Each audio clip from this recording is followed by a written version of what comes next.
Morning everyone. তো এখন আর সেরকমভাবে গুড মর্নিং নেই, কারণ এখন প্রায় 11:30 বাজে ঘড়িতে। তো যাই হোক, সকালবেলা একটু তাড়াহুড়োর মধ্যেই ছিলাম, একটু বেরোনোর ছিল। তো বেরিয়েই জাস্ট কিছুক্ষণ আগে বাড়ি ঢুকে মেয়েকে স্নান করিয়ে দিয়েছি, কারণ ম্যাম আসবে, মানে সেও ফ্রি আসবে পড়াতে। যেহেতু কোনো ব্রেকফাস্ট করা হয়নি, তো ভাবলাম যে বাইরে থেকে আজকে কিনে নিয়েই আসি। তো যখন আমি আসছিলাম তখন কিনে নিয়েই ঢুকেছি খাবারটা। চলো তোমাদের দেখাই কি নিয়ে এসেছি। চলো তোমাদের খুলে দেখাই কি এনেছি। এই যে নিয়ে এই যে তরকারিটা, এটাতে ঢালবো। আর এখানে রয়েছে কড়াইশুঁটির কচুরি, ঠিক আছে। এই যে কড়াইশুঁটির কচুরি, সব কটা বার করছি না।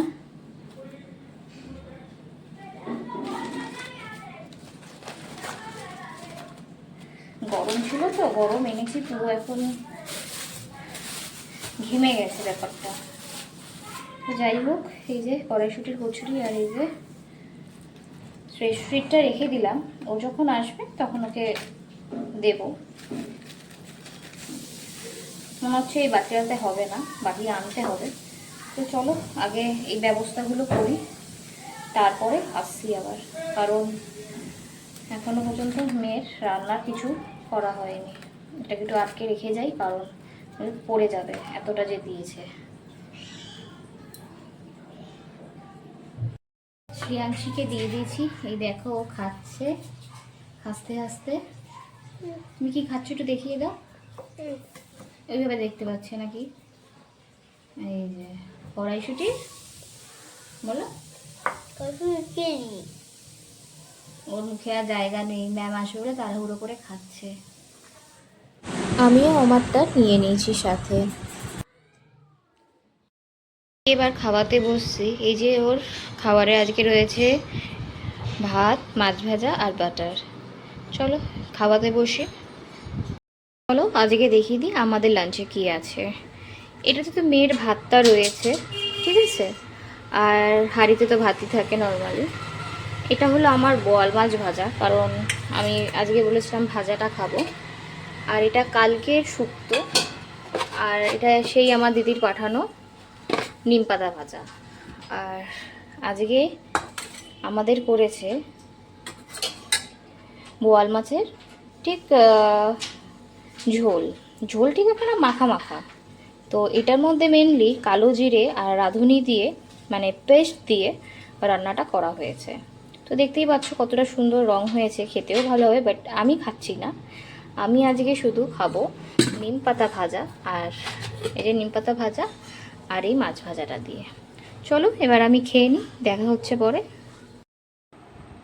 সবাই ভাবছো হঠাৎ করে যে আমি রেডি হলাম কেন বা কোথায় যাচ্ছি। তো আমি এখন রেডি হয়েছি আমার দিদিকে দেখতে যাব বলে, মানে মনিদিকে। ওর সেকেন্ড টাইম আবার অপারেশন হয়েছে একটা। তো যাই হোক, সেখানেই এখন যাব। হয়েছে সকালে, বাট সকাল দিয়ে আমি যেতে পারিনি, আমার কিছু কাজ ছিল, যার জন্য আমিও যেতে পারলাম না। শুধু সোনামা আর বাপনদা ছিল ওরা। তো এখন সেখানেই একটু যাব ওকে দেখতে, দেখি কি অবস্থায় রয়েছে। আর ওর মেয়েও আসবে, মানে মান্টু। তো দেখি যদি মান্টু আমাদের বাড়িতে আসতে চায়, আমি ওকে আমাদের বাড়িতে নিয়ে চলে আসবো। চলো যাই এবার, বেরাই। বলে দেরি হয়ে যাবে, ভিজিটিং আওয়ার চলে যাবে, তো প্রবলেমে পড়বো। তো বেরাই আগে, তারপরে কথা বলছি।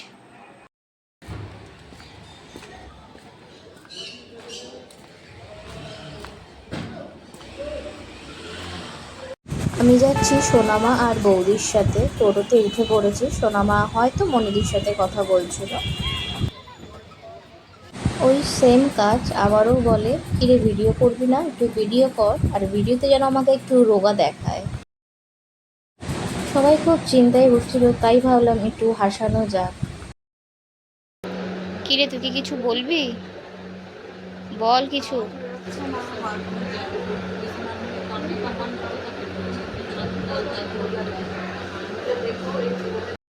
ভিজিটিং আওয়ার শেষ হওয়ার পরে আমরা সবাই টোটোতে উঠে পড়েছি বাড়ি যাওয়ার জন্য। এই যে দেখে নাও আমরা টোটোতে কারা কারা রয়েছি। বাড়িতে এসে একটু ফ্রেশ হয়ে চা আর মুড়ি নিয়ে বসে পড়েছি খেতে। তো তো এবার একটু বসে আছি। দিদিকে দেখে এসে সবই দেখতেই পেয়েছো যে একটু চা আর একটু মুড়ি খেয়ে নিয়েছিলাম। তো যাই হোক, মেয়ে তো পড়ছে, সে ফ্রি চলে এসছে, মানে অনেকক্ষণ আগেই এসছে, আমার ঢোকার ঠিক 5-10 মিনিট আগেই ও ঢুকে পড়েছে পড়াতে। তাই এটাই ভাবি যে দুঃখ বা চিন্তা থাকলেও একটু হাসি মুখে ভিডিও বা অনেক কিছুই করতে হয়। হয়তো ভিডিওর মধ্যে দেখবে আমরা দিদিকে গিয়ে একটু হাসছিলাম, কারণটা একটাই যে ওকেই যে মানে ও যে নার্ভাস হয়ে রয়েছে এখনও, বা ওর মধ্যে যেটা টেনশন কাজ করছে, মানে ওর যখন আমার দিদি ভীষণ টেনশন করে তখন ওর হাত পা দুটোই খুব ঘামে আর ঠান্ডা হয়ে থাকে, পুরো বরফের মতন জাস্ট ঠান্ডা হয়ে থাকে এরকম। তো যাই হোক, সেই টেনশন ফ্রিটা করার জন্য একটু হাসানোর চেষ্টা করছিলাম, যাতে ওই দিকটা থেকে একটু মাথা যেন বেরিয়ে আসুক। তার মধ্যে যেহেতু ওর মেয়েকে ছেড়ে রয়েছে, কোনোদিনই ওর মেয়েকে ছেড়ে থাকে না, তো এই লাস্ট 2বার যে অপারেশন হলো এই জন্য ছেড়ে থাকলো। আর হয়তো মেবি কালকে হয়তো ছুটি দিয়ে দিতে পারে, বাট ও বললো যে সামনে দোল আর ডিসিং করারও ব্যাপার রয়েছে, তো একটা দিন যদি থেকে যায় তো দেখা যাক ও কী করবে, সেটা আমি এখনও জানি না। ও ফোনটা নিয়ে রেখেছে ওর সাথে, দেখি ওর সাথে একটু কথা বলবো।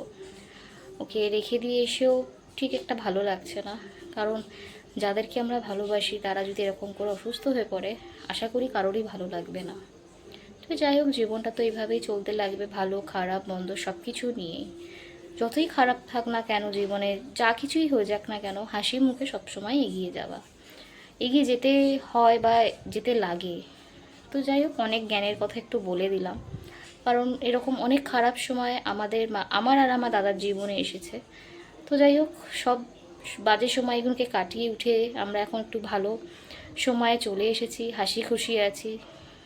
যাই হোক, কখনো যদি জানতে চাও তোমরা যে কি খারাপ সময় বা কী, অবশ্যই তোমাদের সাথে শেয়ার করব।